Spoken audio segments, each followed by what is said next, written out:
नमो नमः। भार्गव संस्कृत पाठशाला में आप सभी का स्वागत है। हमारे जो यूजी के जो बच्चे होंगे या यूजी के जो बच्चे हैं जो अंडर ग्रेजुएट अर्थात बीए प्रोग्राम में जिनको संस्कृत लेना है, तो सीयूईटी उनके लिए संस्कृत जो डोमेन है उनका मेन, उसका सिलेबस सीयूईटी ने निर्धारित किया है। क्या है सीयूईटी का जो सिलेबस है संस्कृत का, ठीक है, सीयूईटी यूजी, ठीक है। और किस सब्जेक्ट का है तो कह रहे हैं संस्कृत का है, ठीक है। सीयूईटी यूजी संस्कृत जो सिलेबस है वो सिलेबस सीयूईटी यूजी ने निर्धारित किया है। आज हम उसी सिलेबस पर हम लोग थोड़ा सा बातचीत करेंगे। सिलेबस में क्या क्या आता है, कैसे क्या होता है, ठीक है। 1-2 मिनट का है, आप लोग इसको आराम से देख सकते हैं। सबसे पहले आपको यहाँ पर दिया है शब्द रूप, ठीक है। आपको शब्द रूप के बारे में आप लोग को दिख रहा होगा स्क्रीन पर, ठीक है। शब्द रूप, शब्द रूपाणि वाक्येषु विभक्ति प्रयोगा, ठीक है। जो शब्द है उन शब्द रूपों को देखना है, वाक्यों में विभक्तियों का प्रयोग, ठीक है। कौन सी विभक्ति है, प्रथमा है, द्वितीया है, तृतीया है, चतुर्थी, पंचमी, षष्ठी, क्या है, कौन सी विभक्ति है, सप्तमी है, क्या है, ये सब देखना है। कोई वाक्य मान लो दिया है, उस वाक्य में मान लो पूछ लिया ये राम शब्द है, राम शब्द में कौन सी विभक्ति लगी हुई है, ठीक है। तो विभक्ति आप तब बता पाएंगे जब राम का, या इसमें राम नहीं दिया है, ठीक है। अभी देखते हैं, मान लीजिए राम का है तो राम का राम, हरामो, रामा, राम रामो, रामान, ठीक है। मान लीजिए रामान दिया है किस शब्द में, अब आपसे पूछ ले कि रामान में कौन सी विभक्ति है, तो भैया रामान में द्वितीया बहुवचनांत है, अर्थात द्वितीया का बहुवचन विभक्ति है, ठीक है। एक वचन, द्विवचन और बहुवचन है। हिंदी में 2 वचन होते हैं, एक वचन और बहुवचन, लेकिन संस्कृत में होता है एक वचन, द्विवचन और बहुवचन, ठीक है। तो इस प्रकार से संस्कृत में 3 वचन होते हैं। रामान पूछ लिया, रामान कौन सा है, तो द्वितीया विभक्ति का बहुवचन का रूप है रामान, ठीक है। ऐसा एग्जाम में आपसे पूछेगा, ठीक है। तो वही है कि शब्द रूपाणि वाक्येषु विभक्ति प्रयोगा, माने शब्द रूप आपको देखना है। वो शब्द रूप कैसे आपको एग्जाम में आएंगे, तो कोई वाक्य दिया रहेगा, शब्द दिया रहेगा और उसमें विभक्ति दी रहेगी, तो उसमें आपसे प्रश्न पूछ लेगा कि इसमें से कौन सी विभक्ति है, ठीक है। इस शब्द में कौन सी विभक्ति है हमको देखना है, अजंत में देखना है, ठीक है। अजंत में अजंत का हमको पुल्लिंग देखना है, हमको स्त्रीलिंग देख लेना है, हमको उसका नपुंसक लिंग देख लेना है, तीनों लिंग देखना है। जैसे बालक हो गया, बालक का रूप हमको देखना है, फल का रूप बता रहा है, रमा है, कवि है, मति है, वारी है, नदी है, शिशु है, इस सब का रूप हमको पढ़ना है। धेनु, मधु, पितृ, मातृ, कर्ति, सखी, दात्री, नृ, श्वस, अक्षिगो, वधु, इतने का रूप हमको अजंत में देखना है। अजंत में पुल्लिंग, स्त्री, नपुंसक करके इतना जो है, इतने शब्द दिए हैं, आपको इतने शब्दों को देखना है, ठीक है। अब बारी आती है हलंत की, किसकी बारी आती है, तो हलंत की। अजंत हमने देख ही लिया, अब हलंत के।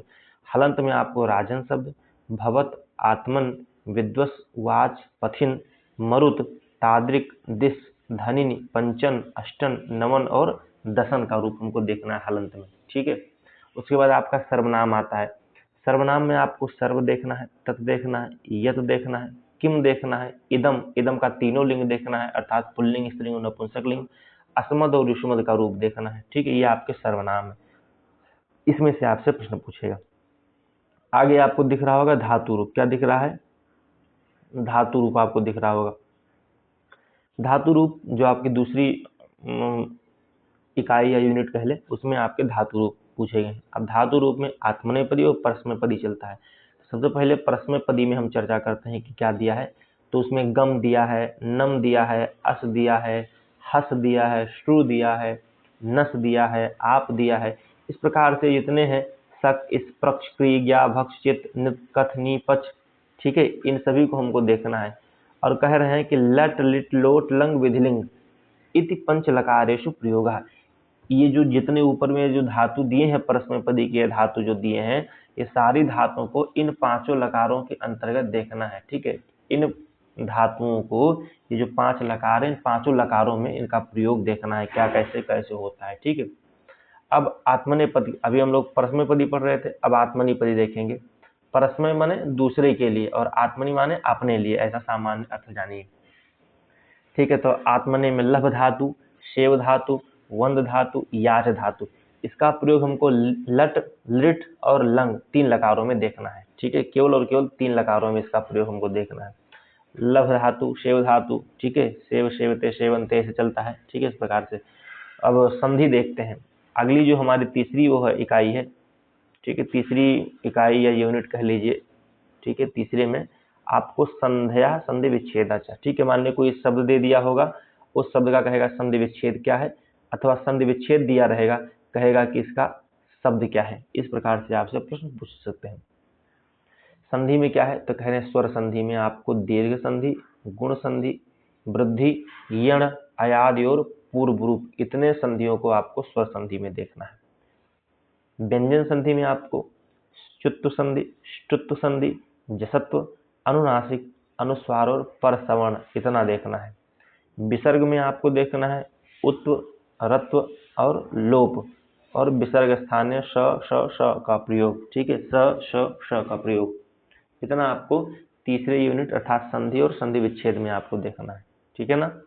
जो यूजी वाले हैं, उन यूजी वालों के संस्कृत में, उनसे जो संस्कृत है जिसका वो एंट्रेंस देंगे, उन यूजी वालों के लिए, ठीक है, सीवीईटी के यूजी वाले जो संस्कृत लेना चाहते हैं उनके लिए सिलेबस है भैया। ठीक है, तो संधि हमने देख लिया। अब हम लोग समास विग्रह देखें। क्या देखेंगे, समास, जो आपकी चौथी इकाई है।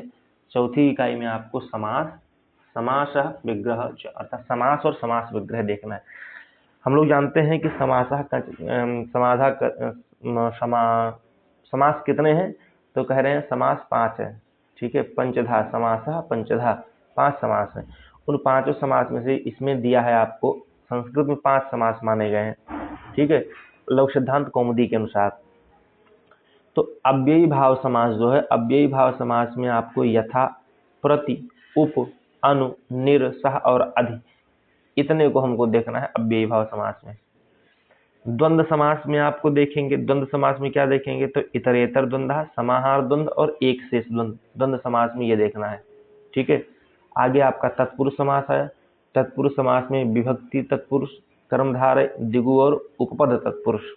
विभक्ति तत्पुरुष में मतलब कौन सा तत्पुरुष है, प्रथमा तत्पुरुष, द्वितीय तत्पुरुष, चतुर्थी, पंचमी, षष्ठी तत्पुरुष, सप्तमी तत्पुरुष, इस प्रकार से। ठीक है, और तत्पुरुष का ही भेद क्या है, कर्मधारय, कर्मधारय का ही भेद क्या है, दिगु। ठीक है, ये सब तत्पुरुष के अंतर्गत आते हैं। फिर आपको देखना है बहुब्रीहि समास, जो चौथा इसका समास है, अव्ययी भाव, द्वंद्व, तत्पुरुष और बहुब्रीहि। आपके चौथे इकाई में जो समास और समास विग्रह दिया है, इस समास और समास विग्रह में आपको केवल और केवल अव्ययी भाव, अव्ययी भाव में इतना ये पढ़ना है, द्वंद्व समास में आपको ये पढ़ना है, तत्पुरुष में आपको ये पढ़ना है, और आपको बहुब्रीहि पढ़ना है। ठीक है, अब हम लोग अगले पेज पे चलते हैं।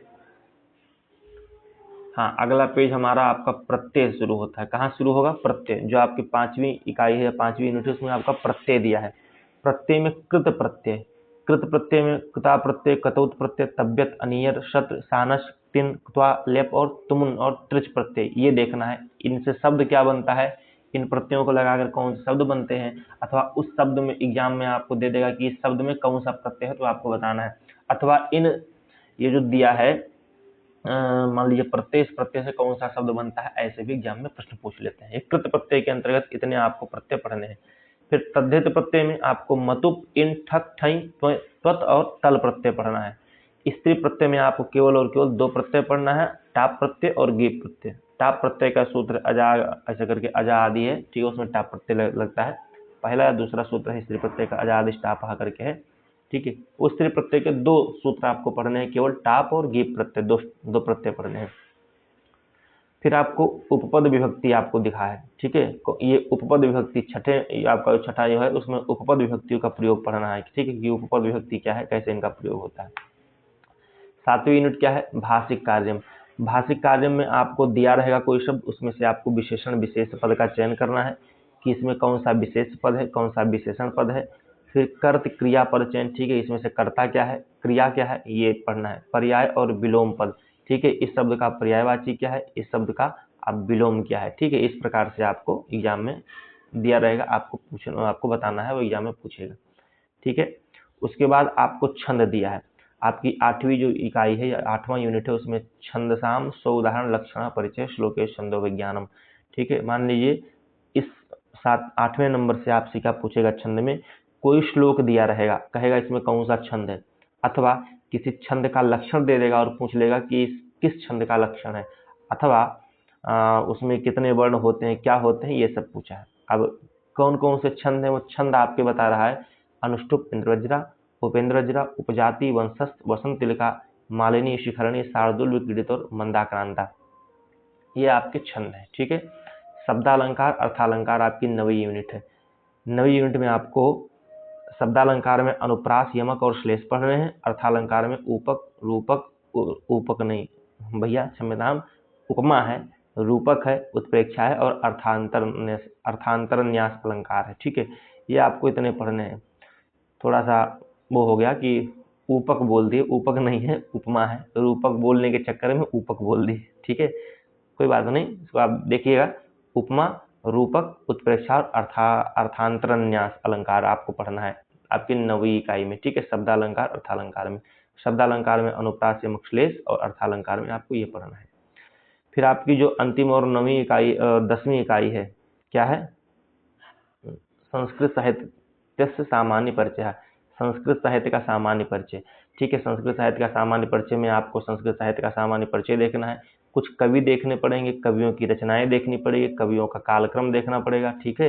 ये किस कवि की कौन सी रचना है, ये सब आपको देखना पड़ेगा, उनके माता पिता, उनका गांव, उनकी पटीदारी, उनके फूफा, उनके काका, उनके नाना, उनके बुआ, उनके गुरु कौन है। इस प्रकार से भी संस्कृत साहित्य में आपसे प्रश्न पूछा जा सकता है। ठीक है ना भैया। रामायण, महाभारत, ये भी आप थोड़ा सा देख लीजिएगा। रामायण, महाभारत थोड़ा सा सामान्य परिचय, क्योंकि संस्कृत साहित्य का इतिहास का सामान्य परिचय लिखा है, और संस्कृत साहित्य का इतिहास एक छोटा सा है नहीं कि इतना है बस यही पढ़ ले। संस्कृत साहित्य अगाध है और इसमें कुछ दिया नहीं, केवल संस्कृत साहित्य का सामान्य परिचय दिया है। ठीक है। तो इसलिए सामान्य परिचय में कुछ भी आपसे पूछ सकता है। तो यहाँ तक हमने देखा सीवीटी यूजी का संस्कृत। ठीक है। सीवीटी का संस्कृत हमने देखा। आप लोग ये सीवीटी यूजी संस्कृत का क्या था, सिलेबस था भैया। ठीक है।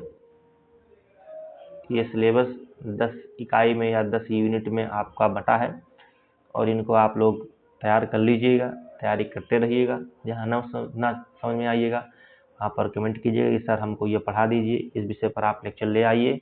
तो उस विषय पर हम लोग लेक्चर ले आएंगे आपके लिए। और बस ये सिलेबस था, सिलेबस इतना ही था, सिलेबस के बारे में हमने चर्चा कर लिया। और अंतिम में आपका चैनल है, इसको लाइक और सब्सक्राइब कर दीजिएगा, जहाँ पर सीवीटी यूजी, पीजी, नेट इत्यादि की संस्कृत की सभी चीज़ की तैयारी आपको धीरे धीरे कराई जाएगी। तो अगले स्लाइड में हम लोग, अगले लेक्चर में हम लोग मिलते हैं। हरिओम, नमो नमः।